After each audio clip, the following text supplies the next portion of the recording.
Hello SSS members! It's me, Angel. Welcome sa aking YouTube channel.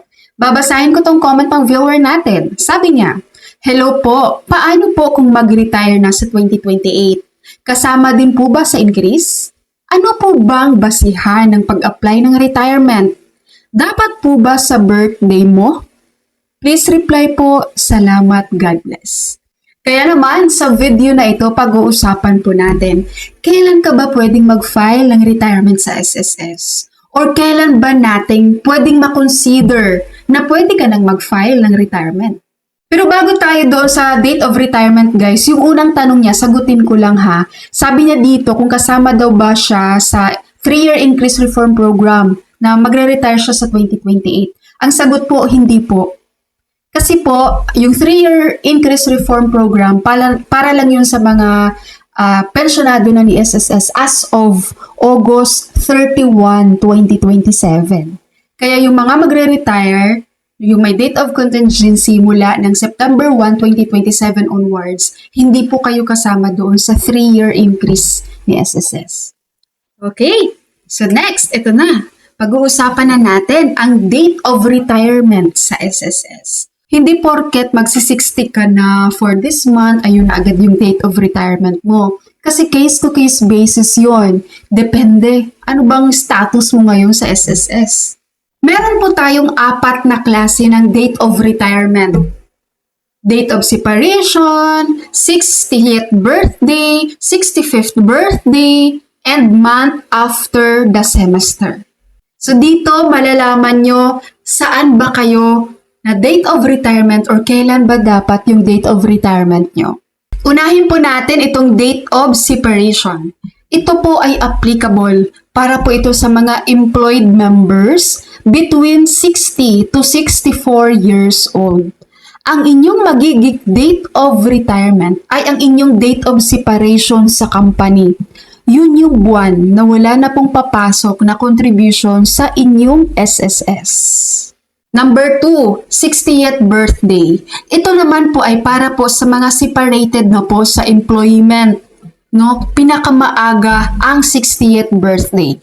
Itong 60th birthday, very significant po ito sa ating mga SSS members. Dahil usually talaga sa atin, mas gusto natin at the age of 60 years old, gusto ko pensyonado na ako ni SSS. No? Merong ganon.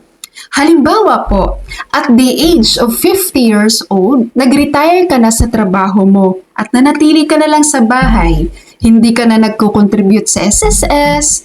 So kumbaga, naghihintay ka na lang kung kailan ka mag-60 para makapag-file ka po ng retirement sa SSS. So ang iyong date of retirement nito sa SSS ay ang iyong 60th birthday.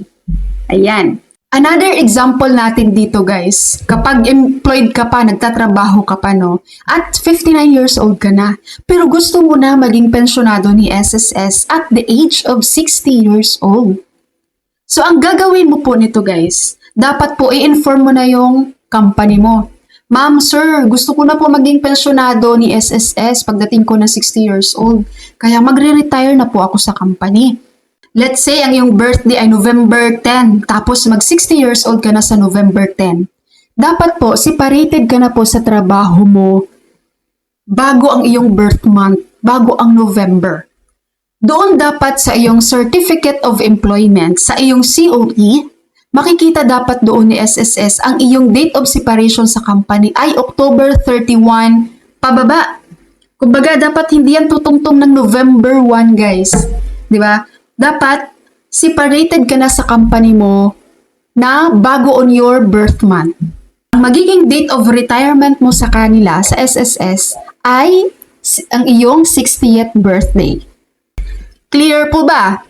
Ngayon, number 3, pangatlo, 65th birthday. Yan, pang 65 mo, 65 years old. Ito naman po, regardless of your employment status. Mapa-employed ka man or kahit wala ka ng trabaho, automatic po na ikaw ay retired na sa SSS. Ang iyong magiging date of retirement ay 65 years old. Pero syempre guys ha, dapat dito na-reach mo na yung 120 months na contributions na pinaka-minimum. Kasi may iba dito na 65 years old ka nga, pero hindi pa naman nabuo ang 120 months. So, hindi yan ang inyong magiging date of retirement sa SSS. Number 4, ito, month after the semester. Ito, ang dami nito guys, mga seniors natin, hindi nila alam kung ano ba ang kanilang date of retirement no, dito sa month after the semester. Itong month after the semester, ito yung iyong magiging date of retirement sa SSS. Kapag ikaw po ay naghahabol, pinupuno pa ang 120 months na contributions. Kahit 65 years old ka na, mahigit, pinupuno mo pa rin ang iyong 120 months na contributions. Kumbaga, isa ka ng senior citizens, pero hindi ka pa makakapag-retire sa SSS dahil kulang pa ang 120 months. Binubuo mo pa. Marami dito guys ha, magtatanong, ma'am, nabuo ko na po ang 120 months contributions noong February 2025. Bakit po ang sabi ng taga-SSS, sa October 2025 pa daw po ako pwedeng mag-retire? Ayan. So dito nyo malalaman guys kung bakit. Dahil pasok po kayo, ang inyong date of retirement, pasok dito sa month after the semester. Ikaw ay nasa 60 years old and up na, pero hindi mo pa nabuo ang 120 months. Binubuong pa siya. Halimbawa po, ikaw ay isang 61 years old na, kaso hindi mo pa nabuo ang 120 months sa contribution. So, pinagpatuloy mo ngayon ang kulang mo, no, na mga buwan, na mga taon. At nabuo mo siya, nabuo mo ang 120 months contributions noong May 2026. So, ngayon po, aalamin po natin.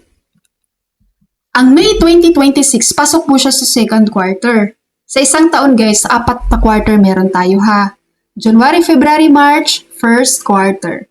April, May, June, second quarter. July, August, September, third quarter. October, November, December, fourth quarter.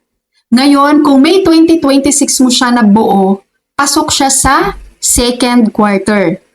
So, pasok ka sa second quarter which is April, May, June. Mag-a-add po tayo ng another 1 quarter forward. So, ang i-add nating quarter ay yung third quarter. July, August, September. So, ang iyong semester ay April 2026 to September 2026. Ang sabi dito, ang iyong magiging date of retirement ay month after the semester. So, pagkatapos pa ng semester mo, guys. So, after ng September, ibig sabihin, sa October 2026 ka pa po makapag-retire kay SSS. Yun ang iyong magiging date of retirement. October 2026. Yan po ang month after your semester. Malinaw po. So, ngayon alam nyo na, saan kayo pasok dyan? Ano ang inyong magiging date of retirement sa SSS? Lalong-lalo na yung mga members natin dyan na malapit nang mag-retire, malapit nang mag-file ng retirement kay SSS. So, malalaman nyo dito sa 4 na yan, saan kayo pasok, ano yung magiging date of retirement nyo. Alright, SSS members. And bago ko i-end ang video na ito guys, pag naghahanap kayo ng whitening lotion, ito po, i-recommend ko sa inyo ang RDL Papaya Whitening Lotion plus vitamin E. Promise, ang ganda nitong gamitin guys. 600 ml na siya. And I think kulang-kulang 200 pesos ba yung price nito. Ilalagay ko ang link ng product sa video. So, bahala na kayo kung gusto nyong itry. Basta hindi ako mapapaya sa inyo dito. Alright! SSS members, that's all for my video for today. Thank you so much for watching everyone. God bless you.